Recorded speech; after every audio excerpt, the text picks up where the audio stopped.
पाकिस्तान की जिस जाबाज सेना से कांपता है पूरा पाकिस्तान, उस सेना के शौर्य पर कांग्रेस नेता दिग्विजय ने उठाए सवाल। भड़की बीजेपी के साथ सेना के पूर्व अफसर ने भी लगाई लताड़। मोदी से पंगा लेने चली कांग्रेस ने खाई तगड़ी धोबी पछाड़। पड़ोसी मुल्क पाकिस्तान ने जब भी हिंदुस्तान की ओर आंख उठाकर देखने की हिमाकत की है, हमारी सेना ने उसे मुंहतोड़ जवाब दिया है। फिर वो चाहे पुलवामा अटैक के बाद की गई सर्जिकल स्ट्राइक की कार्रवाई हो या फिर उरी अटैक के बाद एयर स्ट्राइक की कार्रवाई, हिंदुस्तानी सेना ने पाकिस्तान को उसके घर में घुसकर सबक सिखाने का काम किया है। लेकिन इसके बावजूद हैरानी तो इस बात की होती है कि एक तरफ जहां देश के जवान अपनी जान जोखिम में डालकर पाकिस्तानी दुश्मनों को सबक सिखाते हैं, तो वहीं दूसरी तरफ अपनी राजनीति चमकाने के लिए कांग्रेस जैसी देश की सबसे पुरानी पार्टी के नेता और मध्य प्रदेश के मुख्यमंत्री रह चुके दिग्विजय सिंह आज भी सर्जिकल स्ट्राइक पर सवाल उठाते फिर रहे हैं, जिस पर बीजेपी ही नहीं, सेना के पूर्व अफसरों का भी गुस्सा भड़क गया और उन्होंने दिग्विजय सिंह को इडियट तक कह दिया।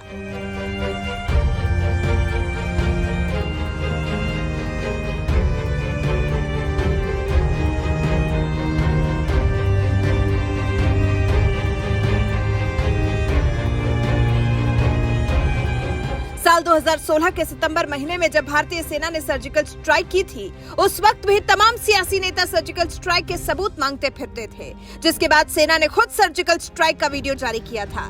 लेकिन लगता है सर्जिकल स्ट्राइक को 6 साल गुजर जाने के बाद भी कांग्रेस को विश्वास नहीं हो रहा कि हमारी सेना ने पाकिस्तान में घुसकर देश के दुश्मनों को मार गिराया है। तभी तो भारत जोड़ो यात्रा लेकर निकले कांग्रेस नेता राहुल गांधी की ये यात्रा जब कश्मीर पहुंची, तो कांग्रेस नेता दिग्विजय सिंह ने एक बार फिर सर्जिकल स्ट्राइक पर सवाल उठा दिए और मोदी सरकार पर हमला बोलते हुए एक बयान में कह दिया, सर्जिकल स्ट्राइक की बात करते हैं कि हमने इतने लोगों को मार गिराया, लेकिन प्रमाण कुछ नहीं, सिर्फ झूठ का पुलिंदा से ये राज कर रहे हैं। सर्जिकल स्ट्राइक की बात करते हैं कि हमने इतने लोग मार गिराए,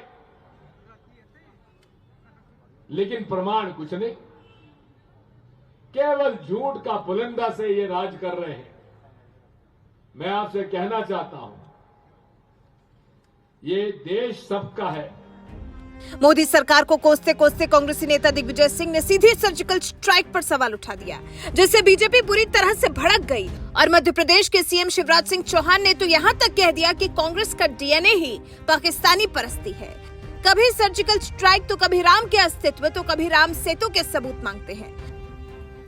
कांग्रेस का डीएनए ही पाकिस्तान परस्ती का है। कभी सर्जिकल स्ट्राइक के सबूत मांगते हैं, कभी राम मंदिर, भगवान राम का अस्तित्व था कि नहीं था इसके सबूत मांगते हैं, कभी राम सेतु के सबूत मांगते हैं। और फिर दिग्विजय सिंह ने यात्रा में चलते चलते शायद कहा है, श्री राहुल गांधी जी साथ चल रहे हैं और दिग्विजय सिंह फिर सर्जिकल स्ट्राइक के सबूत मांग रहे हैं। ये सेना का मनोबल गिराने का पाप वो कर रहे हैं। पाकिस्तान के साथ वो खड़े हैं, ये दिखा रहे हैं। मैं तो श्री राहुल गांधी जी से ये जवाब मांगता हूं, ये कैसी भारत जोड़ो यात्रा है? टुकड़े टुकड़े गैंग आपके साथ चल रही है, सेना का मनोबल गिराया जा रहा है और राहुल गांधी भी सवाल उठा रहे हैं कि सेना कमजोर होगी। ये देशभक्ति नहीं है। कभी दिग्विजय सिंह के राज में सिमी का गढ़ था, ये मध्य प्रदेश। सेना का मनोबल गिराने का पाप और अपराध तो कम से कम कांग्रेस ना करे। दिग्विजय सिंह के बयान पर बीजेपी के साथ साथ सेना के पूर्व अफसर भी बुरी तरह से भड़क गए। पूर्व सेना प्रमुख जनरल वीपी मलिक ने तो एक ट्वीट में कहा, भारत की सुरक्षा मुद्दों पर कुछ राजनेताओं को लगातार अपराधी बनते देख दुख हो रहा है। ये लोग बार बार हमारे अपने सशस्त्र बलों के सफल अभियानों पर सवाल उठा रहे हैं। जम्मू कश्मीर के पूर्व डीजीपी एसपी वैद्य तो दिग्विजय सिंह के एक बयान पर इस कदर भड़क गए कि उन्हें इडियट तक कह दिया उन्होंने दिग्विजय सिंह की वीडियो पोस्ट करते हुए लिखा, दिग्विजय सिंह ने सर्जिकल स्ट्राइक पर सवाल उठाए। ओसामा बिन लादेन को ओसामा जी कहने वाले कांग्रेसी नेताओं द्वारा दिए गए बयानों ने कांग्रेस पार्टी को बर्बाद कर दिया है। ये मेरे मन को कचोटता है कि राहुल गांधी अभी भी ऐसे इडियट लोगों से जुड़े रहना चाहते हैं। हमें रचनात्मक आलोचना के साथ विपक्ष की जरूरत है।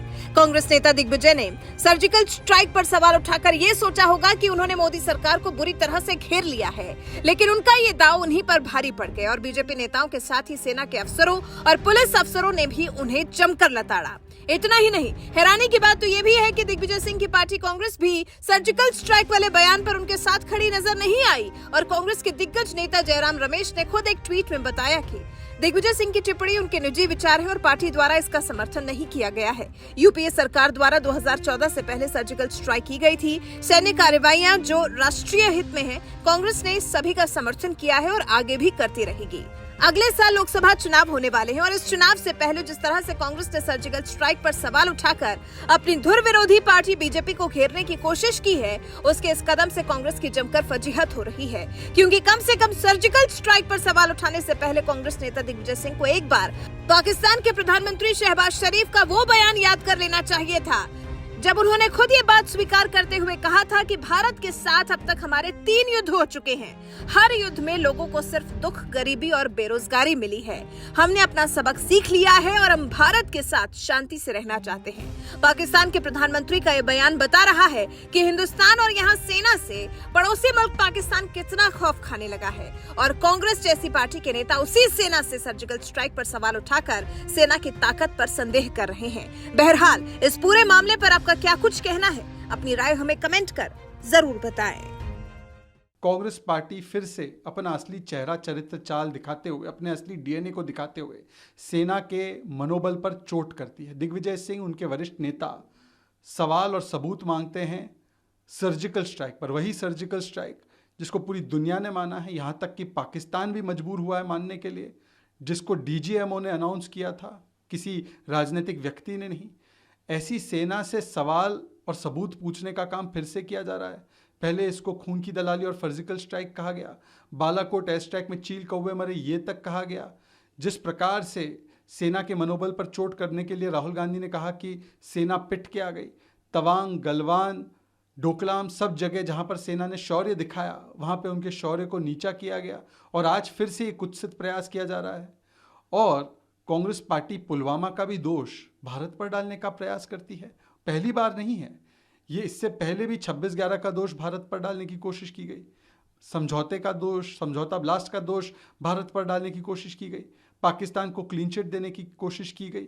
तो आज कांग्रेस पार्टी को अपना नाम आईएनसी से बदलकर इंडियन नेशनल कांग्रेस नहीं, आईएनसी नहीं, बल्कि पीपीपी, पाक परस्त पार्टी कर देना चाहिए, जो 370 के हटने का विरोध करती है, जो बार बार सर्जिकल स्ट्राइक से लेकर बालाकोट पर सेना के मनोबल पर चोट करती है, उनसे सबूत मांगती है, वर्दी और हमारे शौर्य दिखाने वाले हमारे जवानों पर सवाल खड़े करती है और आज फिर से एक बार अपनी राजनीति को राष्ट्रनीति पर रखने का काम कांग्रेस पार्टी और दिग्विजय सिंह कर रहे हैं।